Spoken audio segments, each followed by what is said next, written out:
All right, today we're diving into something that, well, it pretty much flips the entire story of religion on its head. We're looking at this one theory from way back in 1931 that comes from a single academic text. And believe me, its central claim is a big one.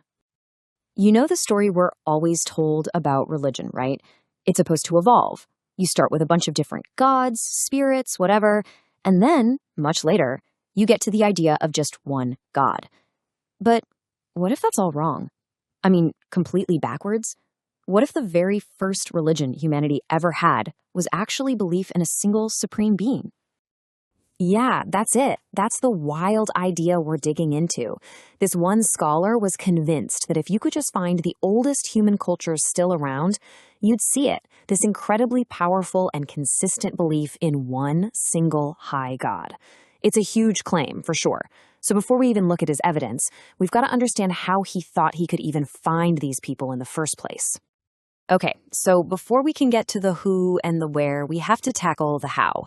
I mean, how in the world did this author even begin to identify what he called the oldest human cultures? His entire argument, literally everything, rests on his method for finding these groups.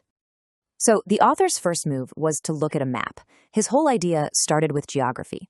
He figured, where would the oldest peoples be? And his answer was in the most isolated, remote corners of the world. He even called them the last refuges of fugitives. The logic was pretty simple. As newer, more powerful cultures expanded, the original inhabitants just got pushed farther and farther away, right to the very edges of the world. But just being remote wasn't enough. He needed more. So he added 2 more layers to his filter. First up, economics. These groups had to be in what he saw as the initial stage of development. What's that mean? Well, they had to be purely food gatherers. No farming, no raising animals. And second, their social state. Their tools, their clothes, their weapons, all of it had to be, in his words, universally simple. And this contrast was absolutely key for him. He believed that what these cultures didn't have was just as important as what they did have. So no pottery, no weaving, no complex social classes. The absence of all these things that he linked to later cultures was his proof that these groups were ancient. So you put it all together, the geography, the economics, the social structure, and that was his toolkit for finding what he called original humanity. So now that he's established his definition of primitive, the author sets off on this kind of intellectual world tour.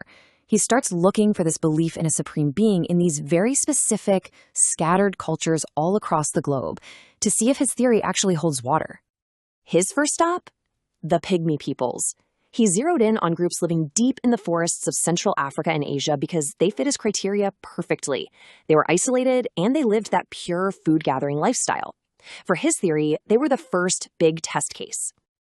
And his conclusion here was, well, pretty direct. The text says that among these tribes, everywhere from the Congo to the Philippines, the belief in a supreme being is, and I quote, present clearly and abundantly. For his argument, this was a massive piece of evidence right out of the gate. From there, the author broadens his search. He starts looking for the same exact pattern in what he calls the Southern primitive culture. Now his focus shifts to certain indigenous peoples in Southeast Australia, groups he believed were another remnant of the super ancient cultural layer. And then he swings to the complete other side of the planet, to what he labels the Arctic primitive culture. He points to groups all across the far north, arguing they were yet another branch of these ancient people, pushed to the literal frozen ends of the earth. The text draws a direct line between these super distant places, claiming he found plentiful traces of a supreme being in both Australia and the Arctic. See, for him, these weren't just a few random, isolated cases. It was a clear, global pattern emerging from the fragments of what he thought was a single ancient culture. The last major stop on his tour was North America. And, you guessed it, he argued that here, too, you could find specific tribes that represented this ancient culture, groups that he said stood apart from their neighbors who had developed things like farming or more complex societies.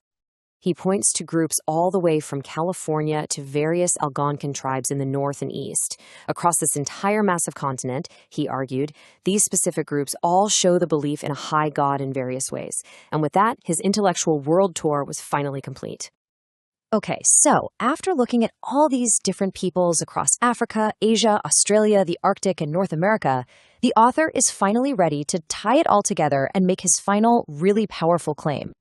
He uses this incredibly vivid language. He describes the locations of these cultures as forming a girdle around the old world, with branches reaching out to the very ends of the earth. He's really painting a picture of a once whole ancient culture that's now just scattered fragments, but a culture where all the pieces still hold on to this one core belief. And this right here, this is his big finale. He basically says, look, if this belief shows up consistently in all these ancient, broken-off groups, then it has to be an essential property of that original human culture. In his mind, monotheism wasn't some new invention. It was the starting point, rooted at the very dawn of time. So, after this just incredible flip, what's the big takeaway? What does this whole story really teach us? I mean, where does that leave us? Well, it seems the hunt for one single simple origin point turned out to be way more complicated and, honestly, way more interesting than anyone thought. The real discovery wasn't just about finding the first belief. It was about realizing the importance of the lens you're looking through. Because ultimately, it shows that where you begin your search often determines what you end up finding. You see, the 19th century scholars started with their own complex religions, and that bias made them look for a tiny little seed that grew into a big tree. But what if the evidence shows they found a fully grown tree right from the get-go? It just proves that the assumptions we bring to the table really do shape the answers we get. And that really leaves us with one last kind of mind-bending thought. If this entire intellectual quest was completely flipped on its head just by changing the starting point, what other big questions, what other deeply held beliefs in science and history, even in our own lives, might look completely different if we just tried looking at them from the other end? Something to think about. Thanks for joining me for this one.